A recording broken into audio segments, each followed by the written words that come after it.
Okay, we're back. I didn't realize um, that you weren't able to see the dog before. So this is Bella. Here she is. Isn't she a pretty girl? Yes, she is. And I got cut off as I was answering this question number 12. So let me just make it clear. The best answer, is D. This is open grasslands are typical habitat for the American badger. Remember, a topic sentence is what the whole paragraph is about. And all the other details in this paragraph are about the American badger. So a badger will find prey such as mice, squirrels, and groundhogs. Okay, sandy loam soil. They're describing a place which is the open grasslands. It makes it easier for them to unearth these burrowing creatures as well as to dig dens for their own use. Everything, every sentence, and it's only two of them, is about this topic sentence. Okay, so they all support each other. So really, just look very carefully at all of the choices, and you should be able to determine why one of the answers is superior, is the best of all. All right, look at the next one. It says, read the paragraph from a student essay. The school administration has decided that student parking on campus will no longer be permitted. So now we're looking for, remember those white buses? Now, a white bus doesn't always have a semicolon. Sometimes it can start a new sentence. So blah, blah, blah, comma, student council is collecting signatures on a petition demanding that the parking for students be reinstated. So a lot of students would be really upset if they were not allowed to park on campus anymore. The best answer is going to be as a result. As a result means because of this. It's like therefore or consequently. Furthermore, if you went with furthermore, that's probably because you thought, oh, Mr. Lang taught me that word. Well, you gotta choose the words correctly, right? Furthermore means also, like it's new information. It's a good answer, but it's not as good as a result. Okay, so the administration did this. Those are the principles. That's why we're doing that. That's really what they're saying. Okay, look at the next one.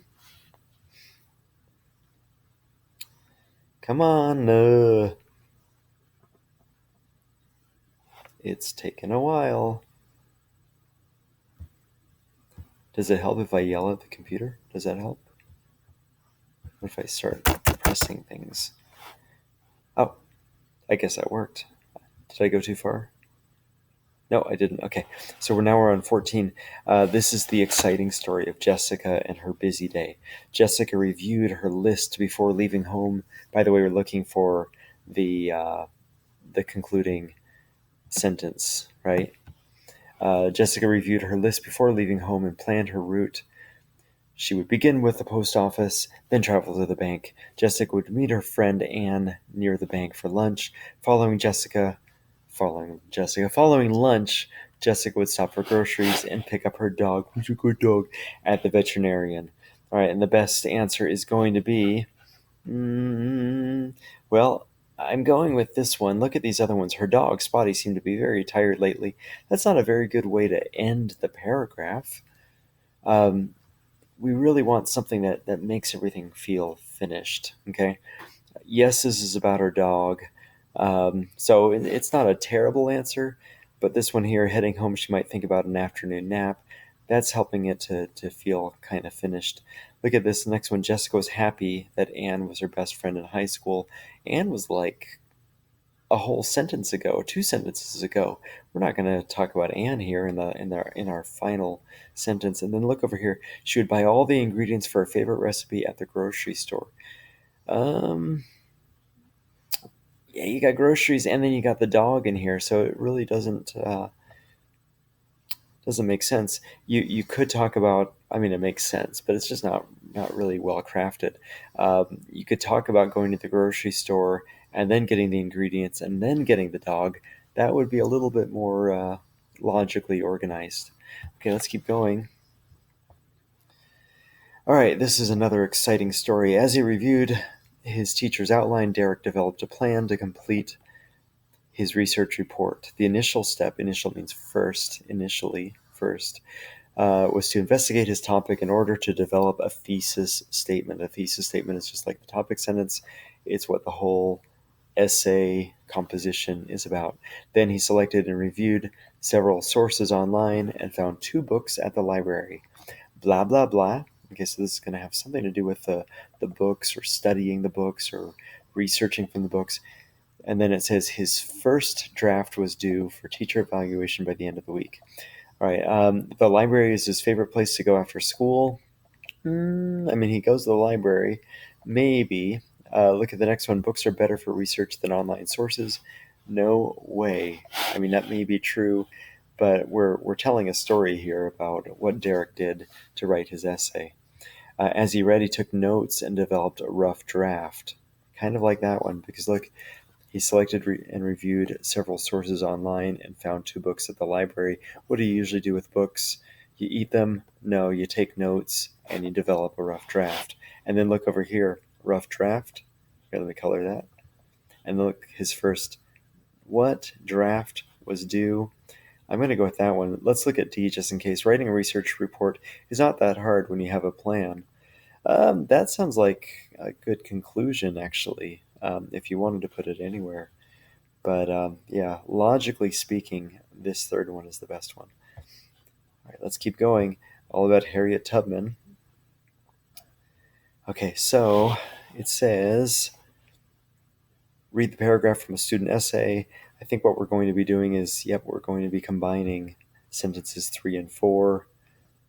Okay, so let's look at it. Harriet Tubman was born a slave in Maryland in 1822. When she was 29 years old, she escaped from slavery and fled to Philadelphia. During the years following her escape, she returned to the South 19 times. She would help more than 300 slaves escape. Later in life, Harriet would help fight for women's rights. She inspired many generations of people who fought for equality. And they want us to, answer this question. What is the best choice that will improve the sentence fluency of sentences 3 and 4? Let me look at 3 and 4 again. It says, during the years following her escape, she returned to the South 19 times. She would help more than 300 slaves escape. So I'm assuming in those 19 times, a total of 300, actually more than 300 slaves were able to escape because she kept going back. All right, so let's look at what we got. It says, during the years following her escape, she returned to the South 19 times, helping more than 300 slaves escape. Kind of like that one. It's just really clearly written. Let's look at the other ones. More than 300 slaves escaped when she went back to the South 19 times during the years following. A little bit clunky. So more than 300 slaves escaped when she went back to the South 19 times. It sounds like the one time she went back, more than 300 slaves escaped. It really doesn't have that idea that it was a total of 300 divided into 19 trips. So I'm going to go with the first one so far. Let's look at the others. During the years following, more than 300 slaves escaped when she went back to the South 19 times. When we use when, it sounds like it was one event, and again, it was 19 different events. And then look at the last one. More than 19 times, she returned to the South to help more than 300 slaves escape during the years following her escape. Got the word escape twice. It's just really not very well written. This one is one of the harder questions. I'm a native English speaker, so it was a little bit easier for me. You might have to wrestle with these more, and truth be told, you might not get the right answer. Hopefully, you can at least narrow it down to 2 choices, and then if you have to guess from there, do it. Okay, but get those distractors out. And make a good choice. All right, this next one's kind of easy. Remember the do, does, did base verb triangle kind of works the same with these modals: can, could, can. We want the base verb. Here it is. My grandfather could speak Spanish. Now he can't, maybe because he died. I'm so sorry. Or maybe he got hit by a bus and he forgot how to speak Spanish. Or maybe he just has not spoken Spanish in many, many years and he can't do it anymore. We don't know, but Could is can in the past. Okay, look at the next one. Read the sentence. The science teacher asked us to classify animals by their species. Look at the dictionary entry for classify. By the way, they are assuming that many of you will not actually read the dictionary definition. You really should do that, because sometimes there's a more common definition, and then there's an alternate that they're expecting a lot of English learners would not know, and so you want to just check for that, because you don't want to be tricked. Okay, so classify, to arrange people or things into groups based on ways that they are alike, or to assign someone or something to a particular group. There's the word group again. Or to limit or restrict the availability of information to authorized people, like classified information. Which word best replaces classify in the sentence? Okay, so you might not know this, but group can be a noun, but it can also be a verb. So if you look at it, the science teacher asks us to classify animals by their species. This animal, right? Or this species, that species, this species, that species. You're really grouping them. You're putting them into different groups. Another thing to note is limit and restrict are synonyms. When you have two synonyms, they usually cancel each other out. Upset. Do you really want to upset the animals? Upset the lion, see what will happen. Might be kind of fun. Or it might kill you. All right, and the last one. All right, Florence has chosen to research 3 of the most influential people. You'll see why I'm highlighting these a little bit later. During the Civil War period in American history. Which source is best to use for this assignment? Okay, so she wants 3 influential people. We've got a book with Civil War era biographies.